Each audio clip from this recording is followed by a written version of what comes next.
Welcome to my YouTube channel friends. ಇವತ್ತಿನ ವಿಡಿಯೋದಲ್ಲಿ IPL action day 1 ಇದ್ರ ಬಗ್ಗೆ ಮಾತಾಡೋಣ.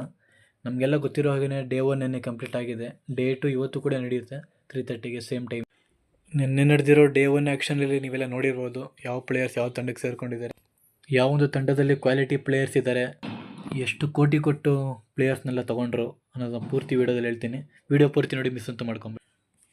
ಪ್ರತಿ ವರ್ಷವೂ ನಮಗೆಲ್ಲ ಗೊತ್ತಿರೋ ಹಾಗೆ ಡೆಲ್ಲಿ ತಂಡದ ಓನರ್ ಇಬೋಡಾ ಅಲಿಯಾಸ್ ಅವರು ಪ್ರತಿ ವರ್ಷವೂ ಮಾಡೋ ಥರ ಈ ವರ್ಷವೂ ತಮ್ಮ ಬುದ್ಧಿ ಶಕ್ತಿನ ತೋರಿಸಿ ಬೇರೆ ತಂಡಗಳ ಪರ್ಸನ್ನ ಖಾಲಿ ಮಾಡಿದ್ರು ಅಂತ ಹೇಳ್ಬೋದು. ಇನ್ನು ಬಿಡ್ಡಿಂಗ್ ವಿಚಾರಕ್ಕಂತ ಬಂದರೆ ಸ್ಟಾರ್ಟಿಂಗ್ ಮಾರ್ಕೆಟ್ 1 and 2 ಅಲ್ಲೇ ತುಂಬ ಕೋಟಿಗಳೇ ಹೋಯಿತು ಅಂತ ಹೇಳ್ಬೋದು. ಸ್ಟಾರ್ಟಿಂಗ್ ಬರೋ ಪ್ಲೇಯರ್ಸ್ ಹೆಸರಲ್ಲಿ 20 ಕೋಟಿ, 27 ಕೋಟಿ, 23 ಕೋಟಿ, 18 ಕೋಟಿ ಆ ಥರ ತುಂಬ ದೊಡ್ಡ ಮೊತ್ತಕ್ಕೆ ಹೋಗಿದ್ದಾರೆ ಅಂತ ಹೇಳ್ಬೋದು. ಇದೊಂಥರ IPL ಅಲ್ಲಿ ಇತಿಹಾಸ ಅಂತ ಹೇಳ್ಬೋದು ಈ ಥರ ಬಿಡ್ಡಿಂಗ್ ಆಗಿರೋದು.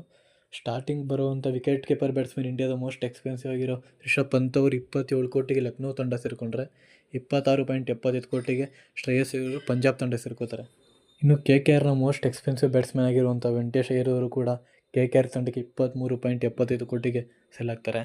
ಇದೊಂಥರ ದಾಖಲೆ ಅಂತಲೇ ಹೇಳ್ಬೋದು. ಈ ಥರ ಬಿಡ್ಡಿಂಗ್ ನೋಡೋಕ್ಕೆ ಒಂಥರ ಸಖತ್ ಮಜಾ ಇರುತ್ತೆ. ನಾನಂತೂ ನನ್ನ ಆ್ಯಕ್ಷನ್ ಸಖತ್ ಎಂಜಾಯ್ ಮಾಡಿದ್ದೀನಿ, ನೀವು ಎಂಜಾಯ್ ಮಾಡಿರ್ತೀರ ಅಂತ ಅಂದ್ಕೊಂಡಿದ್ದೀನಿ. ಈ ಒಂದು ಬಿಗ್ ಅಮೌಂಟ್ ಸೇಲ್ ಆಗಿರೋದ್ರ ಬಗ್ಗೆ ನಿಮ್ಗೇನು ಅನಿಸುತ್ತೆ ಕಮೆಂಟ್ ಬಾಕ್ಸ್ ಮುಖಾಂತರ ತಿಳಿಸಿ. ಇನ್ನು ಬೇರೆ ಎಲ್ಲ ಪ್ಲೇಯರ್ಸ್ ಯಾವ ತಂಡಕ್ಕೆ ಹೋಗಿದ್ದಾರೆ, ಯಾವ ತಂಡಕ್ಕೆ ಸೇರ್ಕೊಂಡಿದ್ದಾರೆ ಅನ್ನೋ ಗೊತ್ತಾಗಬೇಕಂದ್ರೆ ಈ ವಿಡಿಯೋನ ಪೂರ್ತಿ ನೋಡಿ. ವಿಡಿಯೋ ಹೊಸದಾಗಿ ನೋಡ್ತಿರೋರು ಸಬ್ಸ್ಕ್ರೈಬ್ ಮಾಡ್ಕೊಳ್ಳಿ, ಲೈಕ್ ಮಾಡ್ಕೊಳ್ಳಿ, ಬೆಲ್ಲೈಕನ್ನ ಕ್ಲಿಕ್ ಮಾಡಿ ಆಲನ್ನು ಸೆಲೆಕ್ಟ್ ಮಾಡ್ಕೊಳ್ಳಿ ಫ್ರೆಂಡ್ಸ್. ಬನ್ನಿ ವಿಡಿಯೋ ಸ್ಟಾರ್ಟ್ ಮಾಡೋಣ. ಮೊದಲನೇದಾಗಿ ನಾನು ನೋಡಿರುವಂಥ ಬೆಸ್ಟ್ ಟೀಮ್ ಆಗಿರ್ಬೋದು, ಬೆಸ್ಟ್ ಬಿಡ್ಡಿಂಗ್ ತೊಗೊಂಡಿರೋದಾಗಿರ್ಬೋದು, ಪರ್ಸ್ ಖಾಲಿ ಮಾಡೋದಾಗಿರ್ಬೋದು, ಇನ್ನೊಬ್ಬರದು ಒಂದೊಳ್ಳೆ ಪ್ಲೇಯರ್ ಇರೋ ಟೀಮ್ ಆಗಿರ್ಬೋದು, ಅದು ಯಾವುದು ಅಂದರೆ ಡೆಲ್ಲಿ ಕ್ಯಾಪಿಟಲ್ಸು. ಅದ್ರ ಮುಖಾಂತರನೇ ಮೊದಲನೇದು ಸ್ಟಾರ್ಟ್ ಮಾಡ್ತೀನಿ. ಇಲ್ಲಿ ನೀವೇ ನೋಡ್ತಿರ್ಬೋದು ಡೆಲ್ಲಿ ತಂಡ player bought in the auction 9 ಜನನ ತೊಗೊಂಡಿದ್ದಾರೆ. ಅದರಲ್ಲಿ ನಂಬರ್ 1 ಅಂತ ಬಂದರೆ ಮಿಚೆಲ್ ಸ್ಟಾರ್ಕ್ ಅವರು 11.75 ಕೋಟಿಗೆ ಹೋಗಿದ್ದಾರೆ. KL ರಾಹುಲ್ ಅವರು 14 ಕೋಟಿಗೆ ಹೋಗಿದ್ದಾರೆ. ಹ್ಯಾರಿ ಬ್ರೂಕ್ ಅವರು 2 ಕೋಟಿಗೆ ಹೋಗಿದ್ದಾರೆ. ಜೇಕ್ ಫ್ರೆಜರ್ ಮುರ್ಕ್ ಅವರು 9 ಕೋಟಿಗೆ RTM ಆಗಿದ್ದಾರೆ. ಇನ್ನು ನಟರಾಜನ್ ಅವರು 10.75 ಕೋಟಿಗೆ ಹೋಗಿದ್ದಾರೆ. ಇನ್ನು ನಮ್ಮ ಕನ್ನಡಿಗ ಕರುಣ್ ನಾಯರ್ ಅವರು 50 ಲಕ್ಷಕ್ಕೆ ಹೋಗಿದ್ದಾರೆ. ಇನ್ನು ಸಮೀರ್ ರಿಜ್ವಿ ಅವರು 95 ಲಕ್ಷಕ್ಕೆ ಹೋಗಿದ್ದಾರೆ. ಅಶುತೋಷ್ ಶರ್ಮಾ ಅವರು 3.80 ಕೋಟಿಗೆ ಹೋಗಿದ್ದಾರೆ. ಇನ್ನು ಮೋಹಿತ್ ಶರ್ಮಾ ಅವರು 2.20 ಕೋಟಿಗೆ ಹೋಗಿದ್ದಾರೆ. ಇನ್ನು ಡೆಲ್ಲಿಯವರ ಹತ್ರ ಇನ್ನೂ 13.80 ಕೋಟಿ ಪರ್ಸಿದೆ. ಇನ್ನು ಕಾದು ನೋಡಬೇಕು ಇವತ್ತು ಯಾರ್ಯಾರು ತಗೋತಾರೆ ಅಂತ.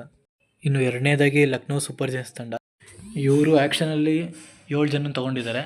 ರಿಷಬ್ ಪಂತ್ ಅವರು ನಂಬರ್ 1 27 ಕೋಟಿಗೆ ತೊಗೊಂಡಿದ್ದಾರೆ. ಎರಡನೇದಾಗಿ ಡೇವಿಡ್ ಮಿಲ್ಲರ್ ಅವರು 7.5 ಕೋಟಿಗೆ ತೊಗೊಂಡಿದ್ದಾರೆ. ಇನ್ನು ಮೂರನೇದಾಗಿ ಐಡನ್ ಮಾರ್ಕ್ರಮ್ ಅವರು 2 ಕೋಟಿಗೆ ತೊಗೊಂಡಿದ್ದಾರೆ. ಮಿಚ್ಚಲ್ ಮಾರ್ಷ್ ಅವರು 3.4 ಕೋಟಿಗೆ ಹೋಗಿದ್ದಾರೆ. ಇನ್ನು ನೆಕ್ಸ್ಟು ಅವೇಶ್ ಖಾನ್ ಅವರು 9.75 ಕೋಟಿಗೆ ಹೋಗಿದ್ದಾರೆ. ನೆಕ್ಸ್ಟು ಅಬ್ದುಲ್ ಸಮಾದ್ ಅವರು 4.2 ಕೋಟಿಗೆ ಹೋಗಿದ್ದಾರೆ. ನೆಕ್ಸ್ಟು ಆರ್ಯನ್ ಜಯಾಲ್ ಅವರು 30 ಲಕ್ಷಕ್ಕೆ ಹೋಗಿದ್ದಾರೆ. ಈ ಒಂದು ಟೀಮ್ IPLಲ್ಲಿ ಪಕ್ಕಾ ಸೌಂಡ್ ಮಾಡ್ಬೋದು ಅಂತ ಅನ್ಕೋತೀನಿ, ನೋಡೋಣ. ಇನ್ನು ನೆಕ್ಸ್ಟ್ ಅಂತ ಬಂದರೆ ಪಂಜಾಬ್ ಕಿಂಗ್ಸ್ ಅವರು. ಈ ಒಂದು ಟೀಮಲ್ಲಿ ಶ್ರೇಯಸ್ ಅಯ್ಯರ್ ಅವರು 26.75 ಕೋಟಿಗೆ ಹೋಗ್ತಾರೆ. ನೆಕ್ಸ್ಟು ನೆಹಲ್ ವಧೀರಾ ಅವರು 4.20 ಕೋಟಿಗೆ ಹೋಗ್ತಾರೆ.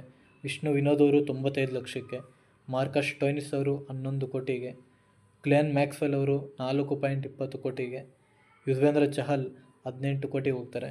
ಹರ್ಪ್ರೀತ್ ಬ್ರಾರ್ ಅವರು 1.50 ಕೋಟಿಗೆ ಹೋಗ್ತಾರೆ. ಅರ್ಷದೀಪ್ ಸಿಂಗ್ 18 ಕೋಟಿ. ನಮ್ಮ ಕನ್ನಡಿಗ ವಿಜಯ್ ವೈಶಾಖ್ ಕುಮಾರ್ ಅವರು 1.80 ಕೋಟಿಗೆ ಹೋಗ್ತಾರೆ. ಇನ್ನು ಯಶ್ ಥಾಕೂರ್ ಅವರು 1.60 ಕೋಟಿಗೆ ಹೋಗ್ತಾರೆ. ಈ ಒಂದು ಟೀಮ್ ಕೂಡ ಒಂದೊಳ್ಳೆ ಸ್ಟ್ರಾಂಗಾಗಿ ಕಾಣ್ತಾ ಇದೆ, ಕಾದು ನೋಡೋಣ ಮುಂದಿನ ಸೀಸನಲ್ಲಿ. ಇನ್ನು ನೆಕ್ಸ್ಟ್ ಅಂತ ಬಂದರೆ ಚೆನ್ನೈ ಸೂಪರ್ ಕಿಂಗ್ಸ್ ಅವರು. ಈ ಟೀಮು ಆ್ಯಕ್ಷನಲ್ಲಿ 7 ಜನ ತೊಗೊಂಡಿದ್ದಾರೆ. ಮೊದಲನೇದಾಗಿ ನೂರ್ ಅಹ್ಮದ್ 10 ಕೋಟಿಗೆ. ರವಿಚಂದ್ರನ್ ಅಶ್ವಿನ್ ಅವರು 9.75 ಕೋಟಿಗೆ. ನೆಕ್ಸ್ಟು ಡಿವೆನ್ ಕಾನ್ವೆ ಅವರು 6.25 ಕೋಟಿಗೆ. ಖಲೀಲ್ ಅಹ್ಮದ್ ಅವರು 4.80 ಕೋಟಿಗೆ ಹೋಗ್ತಾರೆ. ಇನ್ನು ರಚಿನ್ ರವೀಂದ್ರ ಅವರು 4 ಕೋಟಿಗೆ ಹೋಗ್ತಾರೆ. ರಾಹುಲ್ ತ್ರಿಪಾಠಿ ಅವರು 3.40 ಕೋಟಿಗೆ ಹೋಗ್ತಾರೆ. ಇನ್ನು ನೆಕ್ಸ್ಟ್ ವಿಜಯ್ ಶಂಕರ್ ಅವರು 1.20 ಕೋಟಿಗೆ ಹೋಗ್ತಾರೆ. ಇದೊಂಥರ ಬ್ಯಾಲೆನ್ಸಿಂಗ್ ಟೀಮ್ ಅಂತಲೇ ಹೇಳ್ಬೋದು. ಇನ್ನು ನೆಕ್ಸ್ಟು KKR ವಿಷಯಕ್ಕೆ ಬರೋಣ. ಮೊದಲನೇದಾಗಿ ಅಂಗ್ರೀಶ್ ರಘುವಂಶಿ ಅವ್ರನ್ನ 3 ಕೋಟಿಗೆ ತೊಗೊಂಡಿದ್ದಾರೆ. ಇನ್ನು ನೆಕ್ಸ್ಟ್ ಕ್ವಿಂಟನ್ ಡಿಕಾಕ್ ಅವ್ರನ್ನ 3.60 ಕೋಟಿಗೆ ತೊಗೊಂಡಿದ್ದಾರೆ. ರಹಮಾನುಲ್ಲಾ ಗುರ್ಬಾಜ್ ಅವ್ರನ್ನ 2 ಕೋಟಿಗೆ ತೊಗೊಂಡಿದ್ದಾರೆ. ವೆಂಕಟೇಶ್ ಅಯ್ಯರ್ ಅವ್ರನ್ನ 23.75 ಕೋಟಿ ತೊಗೊಂಡಿದ್ದಾರೆ. ಇನ್ನು ಮಯಾಂಕ್ ಮಾರ್ಕಂಡೆ ಅವ್ರನ್ನ 30 ಲಕ್ಷಕ್ಕೆ ತೊಗೊಂಡಿದ್ದಾರೆ. ಅಂಡ್ರೀಶ್ ನೋಕಿ ಅವ್ರನ್ನ 6.50 ಕೋಟಿಗೆ ತೊಗೊಂಡಿದ್ದಾರೆ. ನೆಕ್ಸ್ಟು ವೈಭವ್ ಅರೋರಾ ಅವ್ರನ್ನ 1.80 ಕೋಟಿಗೆ ಕೊಟ್ಟು ತೊಗೊಂಡಿದ್ದಾರೆ. ಒಂಥರ ಬಯೋಟ್ಸರ್ ಟೀಮೇ ಇದು ಎರಡು ನೋಡಿದ್ರೆ. ನೆಕ್ಸ್ಟು ರಾಜಸ್ಥಾನ್ ರಾಯಲ್ಸ್ ಅವ್ರ ಕಡೆ ಬರೋಣ. ರಾಜಸ್ಥಾನ್ ರಾಯಲ್ಸ್ ಅವರು 5 ಜನ ತೊಗೊಂಡ್ರೆ ಅದರಲ್ಲಿ ಜೋಫ್ರೆ ಆರ್ಚರ್ ಅವರು 12.5 ಕೋಟಿಗೆ ಹೋಗ್ತಾರೆ. ಮನಿಂದು ಹೊಸರಂಗ ಅವರು 5.25 ಕೋಟಿಗೆ ಹೋಗ್ತಾರೆ. ಮಹೇಶ್ ತಿಕ್ಷಣ ಅವರು 4.40 ಕೋಟಿಗೆ ಹೋಗ್ತಾರೆ. ಆಕಾಶ್ ಮದ್ವಾಲ್ ಅವರು 1.20 ಕೋಟಿಗೆ ಹೋಗ್ತಾರೆ. ಇನ್ನು ಕುಮಾರ್ ಕಾರ್ತಿಕೇಯ ಅವರು 30 ಲಕ್ಷಕ್ಕೆ ಹೋಗ್ತಾರೆ. ಇವರು ಒಂಥರ ಆ್ಯಕ್ಷನಲ್ಲಿ ಏನಂದರೆ ಬರೀ ಬಾಲರ್ಸ್ನ ಟಾರ್ಗೆಟ್ ಮಾಡಿರೋ ಥರ ಇದೆ. ಬ್ಯಾಟ್ಸ್ಮನ್ಗಳು ಒಬ್ಬರು ಇಲ್ಲವೇ ಇಲ್ಲ, ಓನ್ಲಿ ಬಾಲರ್ಸ್ನ ತೊಗೊಂಡಿದ್ದಾರೆ. ಡೇ ಟೂಲ್ ನೋಡಬೇಕು ಯಾರನ್ನ ತಗೋತಾರೆ, ಯಾರನ್ನ ನೋಡ್ತಾರಂತ. ಇನ್ನು ಮುಂದಿನ ತಂಡ ಅಂದರೆ ಅದು ಗುಜರಾತ್ ಟೈಟನ್ಸ್ ಕಡೆ ಬರೋಣ. ಇವರು 9 ಜನ ತೊಗೊಂಡಿದ್ದಾರೆ. ಅದರಲ್ಲಿ ಜಾಸ್ ಬಟ್ಲರ್ ಅವ್ರನ್ನ 15.75 ಕೋಟಿಗೆ ತೊಗೊಂಡಿದ್ದಾರೆ. ಎರಡನೇದಾಗಿ ಮೊಹಮ್ಮದ್ ಸಿರಾಜ್ ಅವರು 12.25 ಕೋಟಿಗೆ ಹೋಗಿದ್ದಾರೆ. ಮೂರನೇದಾಗಿ ಕಗಿಸೋ ರಬಾಡ್ ಅವರು 10.75 ಕೋಟಿಗೆ ಹೋಗಿದ್ದಾರೆ. ನೆಕ್ಸ್ಟು ಪ್ರಸಿದ್ಧ ಕೃಷ್ಣ ಅವರು ನಮ್ಮ ಕನ್ನಡಿಗ ಪ್ಲೇಯರು 9.5 ಕೋಟಿಗೆ ಹೋಗಿದ್ದಾರೆ. ನೆಕ್ಸ್ಟು ನಮ್ಮ RCB ಪ್ಲೇಯರು ಮಹಿಪಾಲ್ ಲಾಮ್ರರ್ ಅವರು 1.7 ಕೋಟಿಗೆ ಹೋಗಿದ್ದಾರೆ. ನೆಕ್ಸ್ಟು ನಿಶಾಂತ್ ಸಿಂಧು ಅವರು 30 ಲಕ್ಷಕ್ಕೆ ಹೋಗಿದ್ದಾರೆ. ನೆಕ್ಸ್ಟು ಕುಮಾರ್ ಕುಶಾಗ್ರ ಅವರು 65 ಲಕ್ಷಕ್ಕೆ ಹೋಗಿದ್ದಾರೆ. ನೆಕ್ಸ್ಟು ಅನುಜ್ ರಾವಟ್ ಅವರು 30 ಲಕ್ಷಕ್ಕೆ ಹೋಗಿದ್ದಾರೆ. ಅವರು ಕೂಡ ನಮ್ಮ RCB ಪ್ಲೇಯರೇ.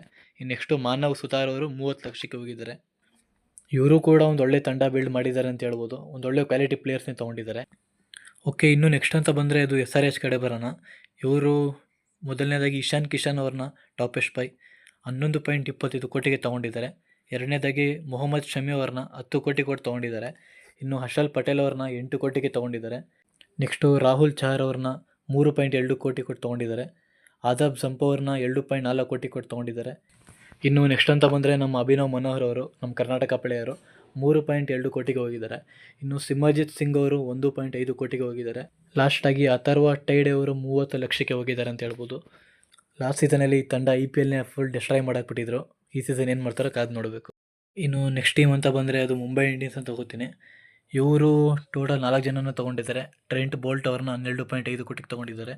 ನಮ್ಮನ್ ಧೀರ್ ಅವ್ರನ್ನ 5.25 ಕೋಟಿಗೆ ತೊಗೊಂಡಿದ್ದಾರೆ. ರೋಬಿನ್ ಮಿನ್ಸ್ ಅವ್ರನ್ನ 65 ಲಕ್ಷಕ್ಕೆ ತೊಗೊಂಡಿದ್ದಾರೆ. ನೆಕ್ಸ್ಟು ಕರಣ್ ಶರ್ಮಾ ಅವ್ರನ್ನ 50 ಲಕ್ಷಕ್ಕೆ ತೊಗೊಂಡಿದ್ದಾರೆ. ಮುಂಬೈ ಇಂಡಿಯನ್ಸ್ ಟೀಮು ಅಷ್ಟೊಂದೇನು ಕನ್ವಿನ್ಸಾಗಿ ಕಾಣ್ತಿಲ್ಲ ಇವಾಗ ತೊಗೊಂಡಿರೋದು ಆ್ಯಕ್ಷನಲ್ಲಿ. ನೋಡೋಣ ಡೇ ಟೂಲ್ ಏನು ಮಾಡ್ತಾರೋ ನೋಡಬೇಕು. ಇನ್ನು ಕೊನೆಯದಾಗಿ ನಾನು RCB ತಂಡನ ತೊಗೋತೀನಿ. RCB ತಂಡನ ಯಾಕೆ ಲಾಸ್ಟಲ್ಲಿ ತೊಗೊಂಡೆ ಅಂತ ಹೇಳಿದ್ರೆ ಎಲ್ಲೋ ಫ್ಯಾನ್ಸ್ ಸಿಕ್ಕೊಂಡಿದ್ದಂಥ ಒಂದು ನಂಬಿಕೆ ಆಗಿರ್ಬೋದು, ಎಕ್ಸ್ಪೆಕ್ಟೇಷನ್ ಆಗಿರ್ಬೋದು, ಅದಕ್ಕೆಲ್ಲ ಹಾಲು ತುಪ್ಪ ಬಿಟ್ಟರು ಅಂತ ಹೇಳ್ಬೋದು. ಅವ್ರ ಬಗ್ಗೆ ಮಾತಾಡೋದು ತುಂಬ ಇದೆ. ಅದಕ್ಕಿಂತ ಮುಂಚೆ ಪ್ಲೇಯರ್ಸ್ ಹೆಸರುಗಳನ್ನ ಹೇಳ್ಬಿಡ್ತೀನಿ. ಫಿಲಿಪ್ ಸಾಲ್ಟ್ ಅವ್ರನ್ನ 11.50 ಕೋಟಿ ಕೊಟ್ಟು ತೊಗೋತಾರೆ. ನೆಕ್ಸ್ಟು ಜಿತೇಶ್ ಶರ್ಮಾ ಅವ್ರನ್ನ 11 ಕೋಟಿ ಕೊಟ್ಟು ತೊಗೋತಾರೆ. ನೆಕ್ಸ್ಟು ಲಿಯಾಮ್ ಲಿವಿಂಗ್ಸ್ಟೋನ್ ಅವ್ರನ್ನ 8.75 ಕೋಟಿ ಕೊಟ್ಟು ತೊಗೋತಾರೆ. ಮುಂದೆ ಜೋಶ್ ಹ್ಯಾಸಲ್ವುಡ್ ಅವ್ರನ್ನ 12.50 ಕೋಟಿ ಕೊಟ್ಟು ತೊಗೋತಾರೆ. ನೆಕ್ಸ್ಟು ರಸಿಕ್ ದಾರ್ ಅವ್ರನ್ನ 6 ಕೋಟಿಗೆ ತೊಗೋತಾರೆ. ಇನ್ನು ಕೊನೆಯದಾಗಿ ಸುಯಾಶ್ ಶರ್ಮಾ ಅವ್ರನ್ನ 2.60 ಕೋಟಿ ಕೊಟ್ಟು ತೊಗೋತಾರೆ. ಓಕೆ, ಇವ್ರು ತೊಗೊಂಡಿರೋದು ಕೂಡ ಒಂದು ಒಳ್ಳೆ ಕ್ವಾಲಿಟಿ ಪ್ಲೇಯರ್ಸ್ನೇ, ಪರವಾಗಿಲ್ಲ. ಆದ್ರೂ ಇವ್ರಿಗೆ ಇದ್ದಿದ್ದು IPL ಆ್ಯಕ್ಷನಲ್ಲಿ ಸೆಕೆಂಡ್ ಮೋಸ್ಟ್ ಹೈಯೆಸ್ಟ್ ಪರ್ಸ್ ಅಂತ ಇದ್ದಿದ್ದು ಇವ್ರಿಗೆ. ಪಂಜಾಬ್ ಹತ್ರ 110 ಕೋಟಿ ಇದ್ದರೆ RCB ಅವ್ರ ಹತ್ರ 83 ಕೋಟಿ ಇತ್ತು, ಸೆಕೆಂಡ್ ಹೈಯೆಸ್ಟು. RCB ಫ್ಯಾನ್ಸ್ಗಳ ಪ್ರಕಾರ ತುಂಬ ಎಕ್ಸ್ಪೆಕ್ಟೇಷನ್ ಇಟ್ಕೊಂಡಿದ್ರು. ಇನ್ನೂ ಒಳ್ಳೆ ಬೈ ಮಾಡ್ಬೋದಾಗಿತ್ತು ಚೆನ್ನಾಗಿರೋ ಕ್ವಾಲಿಟಿ ಪ್ಲೇಯರ್ಸ್ನ ಅಂದ್ಬಿಟ್ಟು. ಎಕ್ಸಾಂಪಲ್ ಆಗಿ KL ರಾಹುಲ್ ಅವರು. ಈ ಒಂದು ವಿಷಯ ಸಿಕ್ಕಾಪಟ್ಟೆ ಸದ್ದಂತೂ ಮಾಡಿತ್ತು ಸೋಷಿಯಲ್ ಮೀಡಿಯಾದಲ್ಲಿ. KL ರಾಹುಲ್ ಅವರು RCB ತಂಡಕ್ಕೆ ಬರ್ತಾರೆ, RCB ಅವರು KL ರಾಹುಲ್ನ ತೊಗೋತಾರೆ ಅಂತ ತುಂಬ ಸೌಂಡ್ ಅಂತೂ ಇತ್ತು. ಆದರೆ ಅದೆಲ್ಲ ಟುಸ್ ಪಟಾಕಿ ಆಗಿದೆ ಅಂತ ಹೇಳ್ಬೋದು. ಬಿಡ್ ಮಾಡ್ತಾರೆ ಆದರೆ ತೊಗೊಳ್ಳಲ್ಲ. ವೆಂಕಟೇಶ್ ಅಯ್ಯರ್ ಹೆಸರು ಬಂದಾಗಂತೂ 23 ಕೋಟಿವರೆಗೂ ಬಿಡ್ ಮಾಡ್ತಾರೆ, ಕೈ ಬಿಡ್ತಾರೆ. ನಮ್ಮ KL ರಾಹುಲ್ ಅಂತ ಬಂದಾಗ ಖಾಲಿ 14 ಕೋಟಿ ಕೊಟ್ಟು ತೊಗೊಳಕ್ಕಾಗಿಲ್ಲ ಅಂದರೆ ಇದು ಯಾವ ಮ್ಯಾನೇಜ್ಮೆಂಟ್ ಅಂತ ಎಲ್ಲ ಕಡೆ ಸಕ್ಕ ಸೌಂಡ್ ಅಂತೂ ಆಗ್ತಿದೆ. ನೀವು ನೋಡಿರ್ಬೋದು ಇನ್ಸ್ಟಾಗ್ರಾಮ್ ಹಾಗೂ ಸೋಷಿಯಲ್ ಮೀಡ್ಯಾದಲ್ಲಿ ಆ್ಯಕ್ಷನ್ ಸ್ಟಾರ್ಟ್ ಆಗಿ 3 ಅವರಲ್ಲಿ ಇನ್ಸ್ಟಾಗ್ರಾಮು ಯೂಟ್ಯೂಬ್ ಮುಖಾಂತರ ಆಗಿರ್ಬೋದು ಎಷ್ಟು ಮೀಮ್ಸ್ ಆಗೋ ಟ್ರೋಲ್ ಅಂದರೆ ಬರೀ ಹೇಳಿದ್ರೆ ಅವ್ರ ಬಗ್ಗೆನೇ ಬರ್ತಾಯಿದೆ, RCB ಮ್ಯಾನೇಜ್ಮೆಂಟ್ ಬಗ್ಗೆನೇ ಬರ್ತಾಯಿದೆ. ಗನ್ಸಿದೇನೆಂದರೆ ಯಾರು ಆಡೋ ಮಕ್ಕಳನ್ನ ತಂದು ಕೂರಿಸಿದ್ರು ಅವರೇ ಒಂದು ಒಳ್ಳೆ ತಂಡ ಕಟ್ಬಿಡ್ತಿದ್ರು. ಇವ್ರು ಅದಕ್ಕೂ ಲಾಯಕ್ಕಿಲ್ಲ RCB ಮ್ಯಾನೇಜ್ಮೆಂಟ್ ಅವರು.